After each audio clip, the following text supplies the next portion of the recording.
राज्यातील मालवाहतूकदारांचा संप सलग दुसऱ्या दिवशी सुरू झालेला आहे। परिवहन मंत्र्यांसोबत झालेल्या बैठकीतही कुठलाही तोडगा न निघाल्यानं मालवाहतूकदार संपावर ठाम आहेत। पहिल्या दिवशी राज्यातील 70% मालवाहतूकदार संपामध्ये सहभागी झाले। या संपामुळे दूध आणि भाजीपाल्याच्या वाहतुकीवर परिणाम होण्याची शक्यता आहे। केंद्र सरकारने ओला, उबेर, रॅपिडो सारख्या कॅब कंपन्यांना पीक अवर्सला प्रवाशांकडून दुप्पट भाडं घेण्याची परवानगी दिली आहे। त्यामुळे कॅब कंपन्यांचे चालक गर्दीच्या वेळेला मूळ भाड्याच्या दुप्पट भाडे प्रवाशांकडून घेऊ शकणार आहेत। या निर्णयामुळे आधीच महागाईने त्रस्त असलेल्या सर्वसामान्यांच्या खिशाला आणखी कात्री लागणार आहे। आगामी निवडणुकीच्या पार्श्वभूमीवर मुंबई महापालिकेवर लक्ष केंद्रित करा अशा सूचना देवेंद्र फडणवीसांनी प्रमुख नेत्यांसह आमदारांना दिल्यात। वर्षावरील स्नेहभोजन कार्यक्रमादरम्यान त्यांनी ह्या सूचना दिल्या। महायुतीत वाद होईल अशी विधानं टाळा असेही निर्देश त्यांनी दिले। झाडं तोडणाऱ्या सरसकट 50,000 रुपये दंड आकारणारा कायदा राज्य सरकारनं विधानसभेमध्ये मागे घेतलाय। त्याऐवजी आता तज्ज्ञांचं मार्गदर्शन घेऊन लवकरच नवा कायदा आणण्याची घोषणा वनमंत्री गणेश नाईकांनी सभागृहात केली आहे। जानेवारी ते जून या 6 महिन्यांमध्ये मुंबईत मालमत्ता विक्रीत विक्रमी वाढ झाली आहे। या कालावधीमध्ये मुंबईत एकूण 75,000 मालमत्तांची विक्री झाली। गेल्या वर्षीच्या याच कालावधीच्या तुलनेमध्ये यंदा 4% वाढ झाली आहे। राज्यात 11वी मध्ये एकूण 3,02,000 विद्यार्थ्यांनी प्रवेश घेतलेत। त्यात कॅब फेरीमधून 2,31,000 विद्यार्थ्यांचे प्रवेश झाले, तर नवीन विद्यार्थी नोंदणी आणि अर्ज भाग अपूर्ण असलेल्या विद्यार्थ्यांसाठी 2 ते 7 जुलैपर्यंत अर्ज भरण्याची संधी देण्यात आली आहे। नाशिकच्या निफाड तालुक्यात एका विहिरीतून बिबट्याला सुरक्षितपणे रेस्क्यू करण्यात यश आलंय। वन विभागाच्या पथकानं तात्काळ घटनास्थळी दाखल होऊन बिबट्याला रेस्क्यू केलं आणि त्यानंतर पुढील उपचारासाठी त्याला वन विभागामध्ये दाखल करण्यात आले। सिन्नरच्या मुसळगाव येथील इंदिरानगर परिसरामध्ये आदिवासी बांधवांनी ग्रामपंचायत कार्यालयावर मोर्चा काढला। विद्यार्थ्यांना शाळेत जाण्यासाठी आपला जीव धोक्यात घालून नदीच्या कडेने जावं लागतंय, त्यामुळे आदिवासींनी मुलांसह ग्रामपंचायतीवर आंदोलन केलं। त्यामुळे आता मुलांसाठी तात्पुरता रस्ता करून देण्यात आलाय। नाशिकच्या देवळा रोडवर भाबडबारी घाटामध्ये कार आणि बाईकचा अपघात झाला। या अपघातामध्ये 2 तरुण गंभीर जखमी झालेत। कापशी शिवार परिसरात या कार आणि बाईक एकमेकांना धडकल्या। दरम्यान जखमींवर उपचार सुरू आहेत। नाशिक ग्रामीणचे पोलीस अधीक्षक बाळासाहेब पाटील यांनी येवला शहर पोलीस स्थानकाला भेट दिली। यावेळी शांतता कमिटीच्या सदस्यांनी त्यांचं स्वागत केलंय। दरम्यान पाटील यांनी पोलीस स्टेशनच्या नवीन इमारतीची पाहणी केली। अंबरनाथच्या पाले गावात चोरट्यांनी दरोडा टाकलाय। घरातील सर्वजण वारीला गेल्यानं घराचं कुलूप तोडून या चोरट्यांनी डल्ला मारला। यामध्ये घरातील सोन्याचे दागिने तसंच रोख रक्कम या चोरट्यांनी लंपास केली आहे। येवला तालुक्यातील अनकुटे गावामध्ये अनियमित वीज पुरवठ्यामुळे नागरिक हैराण झालेत। या भागातील 15 ट्रान्सफॉर्मर नगरसूल सब स्टेशनला जोडले गेलेत, त्यामुळे वीज पुरवठ्यामध्ये अडथळे येतात। दरम्यान अनकुटे गावाला तांदूळवाडी सबस्टेशनवरून कनेक्शन देण्यात यावं अशी मागणी शेतकरी करत आहेत। मुंबईत गेल्या 4 वर्षांमध्ये 379 पोलिसांचा मृत्यू झाल्याची धक्कादायक माहिती समोर आली आहे। त्यातील 25 पोलिसांनी आत्महत्या केली आहे। दरम्यान या सर्व मृत्यूंची चौकशी राज्य सरकारनं करावी अशी मागणी शिवसेना आमदार सुनील शिंदे यांनी विधान परिषदेत केली आहे। भंडाऱ्याच्या लाखांदूरमध्ये नाल्याची साफसफाई न केल्यानं नागरिकांच्या आरोग्याला धोका निर्माण झालाय। पावसाळ्यापूर्वी कोदामेडी गावातील सांडपाण्याच्या नाल्याची साफसफाई न केल्यानं नाले ओव्हरफ्लो झालेत। त्यामुळे तातडीनं नाल्याची सफाई करा, अन्यथा तीव्र आंदोलन करू असा इशारा ग्रामस्थांनी दिलाय।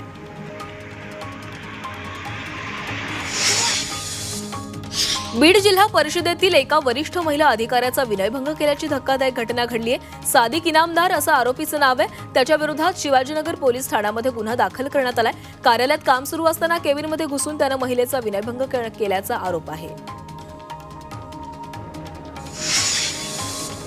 मुंबईतील अत्यंत लोकप्रिय खाद्यपदार्थ अशी ओळख असलेला वडापाव हा आता महागलेला आहे। एकेकाळी केवळ 5 रुपयांमध्ये मिळणारा वडापाव आता 25 ते 30 रुपयांना मिळू लागलेला आहे। त्यातच आता रेल्वे स्थानकात मिळणाऱ्या वडापावच्या किमतीतही वाढ करण्यात आली असून आता प्रवाशांना वडापावसाठी 13 रुपयांऐवजी 18 रुपये मोजावे लागणार आहेत। उत्तर प्रदेशातील 4 तरुण भारताच्या भ्रमंतीवर निघालेत. पर्यावरण संवर्धनाचा संदेश देत हे तरुण जळगावमध्ये दाखल झाले. आतापर्यंत या तरुणांनी 600 जिल्ह्यांना भेट दिली आहे. यातून ते जल, जंगल आणि जमीन वाचवण्यासाठी प्रयत्न करत आहेत. भिवंडीत रस्त्यांवरील खड्ड्यांमुळे नागरिक त्रस्त झालेले आहेत. जकात नाका, कल्याण नाका, दिघे चौक आणि वंजारपट्टी नाका या रस्त्यांची पावसामुळे बिकट अवस्था झाली आहे. रस्त्यांवरील खड्डे लवकर बुजवा, अन्यथा आंदोलन छेडण्याचा इशारा स्थानिकांनी दिला. परभणीच्या गंगाखेडमधील केरवाडी ते शिरपूर रस्त्याची दुरवस्था झाली आहे. प्रधानमंत्री ग्राम सडक योजनेच्या अभियंत्यांनी दिलेल्या आदेशाला कंत्राटदारांना दुर्लक्ष केलंय.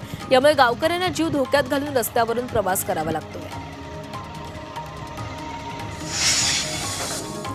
कोविड लसीमुळे हार्ट अटॅक येत नाही अशी माहिती ICMR आणि एम्सच्या अहवालातून समोर आली आहे. लसीकरणानंतर अचानक झालेल्या मृत्यूशी लसीचा काहीही संबंध नाही असं या अहवालामध्ये स्पष्ट करण्यात आलंय.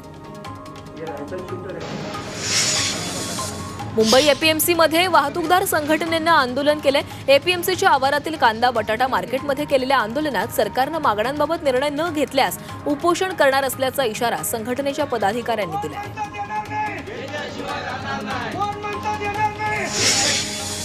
महापालिकेनं कचरा वाहतुकीसाठी कंत्राटदाराकडून वाहन सेवा घेण्यासाठी निविदा मागवल्यात. मात्र या निर्णयाला पालिकेतील कामगार संघटनांनी विरोध केलाय.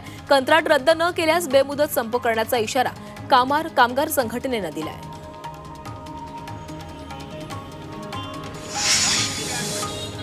परभणीच्या सेलू शहरातील उपजिल्हा रुग्णालयातील शौचालय अस्वच्छ आहे. यामुळे रुग्णांच्या आरोग्यावर परिणाम होतोय. याकडे प्रशासनाचं लक्ष वेधण्यासाठी नागरिकांनी अनोखं आंदोलन केलं. नागरिकांनी पालिकेच्या प्रवेशद्वारावर बेशरमाची झाडं लावून पालिकेचा निषेध केलाय.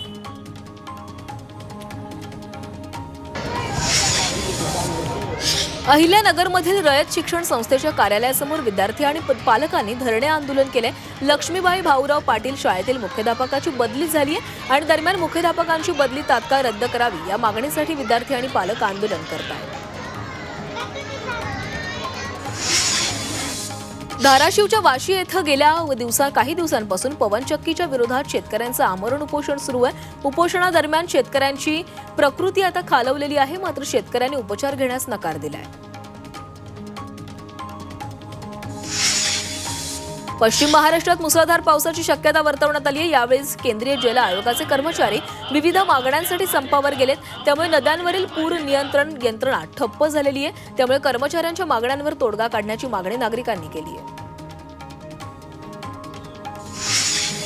साताऱ्यात सकल हिंदू समाजानं जनआक्रोश मोर्चा काढलाय. धर्मांतर विरोधी कायदा करावा अशी मागणी आंदोलकांनी केलेली आहे. शहरातील शिवतीर्थ पोवई नाका येथून या मोर्चाला सुरुवात झाली आणि त्यानंतर मोर्चा जिल्हाधिकारी कार्यालयावर धडकला. आंदोलकांनी आपल्या मागणीचं निवेदन जिल्हाधिकाऱ्यांना दिले. जळगावच्या भुसावळमध्ये तापी नदीचा जन्मोत्सव पारंपरिक पद्धतीने साजरा करण्यात आला. भाविकांनी तापी नदीची महाआरती करून तापी नदीला साडी ओटी अर्पण केली आहे. आषाढ शुद्ध सप्तमीला तापी नदीचा प्रगट दिन असल्यानं हा जन्मोत्सव साजरा करण्यात आला आहे. रायगड जिल्ह्यात वादळी वाऱ्यासह मुसळधार पाऊस झालाय. हवामान विभागाकडून जिल्ह्याला पावसाचा ऑरेंज अलर्ट देण्यात आलेला आहे. दरम्यान नागरिकांनी आवश्यक ती काळजी घेण्याचं आवाहनही करण्यात आलं आहे.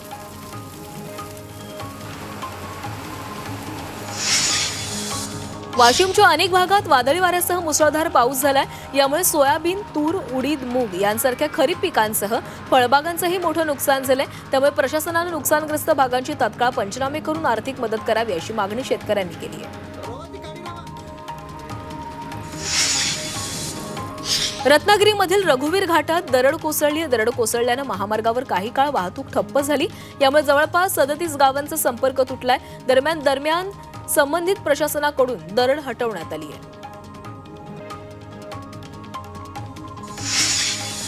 कोल्हापूरच्या फळे गावात भूस्खलनाचा धोका निर्माण झालाय. गावातील जमिनींमध्ये मोठी भेग पडलेली आहे. तसंच गावातील घराच्या भिंतींना देखील भेगा पडल्यात. फळे गावातील नागरिकांमध्ये सध्या भीतीचं वातावरण आहे. मुंबईमध्ये आर्थिक गुप्तचर विभागाकडून विशेष मोहीम राबवण्यात येते. अधिक व्याजदराचे प्रलोभन दाखवून नागरिकांची आर्थिक फसवणूक करणाऱ्यांवर कारवाई करण्यासाठी गुप्तचर विभाग कार्यरत आहे. तसंच नागरिकांनी अशा योजनांना बळी न पडता योग्य ती दक्षता घ्यावी असं आवाहन मुख्यमंत्री फडणवीस यांनी केलं आहे.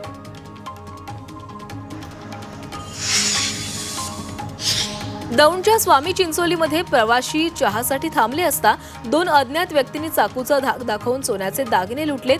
तसंच एका आरोपीनं अल्पवयीन मुलीवर अत्याचार केलाय। या प्रकरणातील संशयित आरोपीचं स्केच दौंड पोलिसांकडून जारी करण्यात आलंय। पुण्यात अल्पवयीन मुलांच्या दोन गटात जुन्या वादातून तुफान हाणामारी झालेली आहे। कात्रज परिसरात ही घटना घडली आहे। दोन वेगवेगळ्या गटातील अल्पवयीन मुलं दुचाकीवरून जात असताना दुसऱ्या बाजूने आलेल्या मुलांनी त्यांना अडवून जबर मारहाण केली। मारहाणीची घटना सीसीटीव्ही कॅमेरामध्ये कैद झाली आहे। भारतीय विद्यापीठ पोलिसांनी सर्व अल्पवयीन आरोपींना ताब्यात घेतलंय।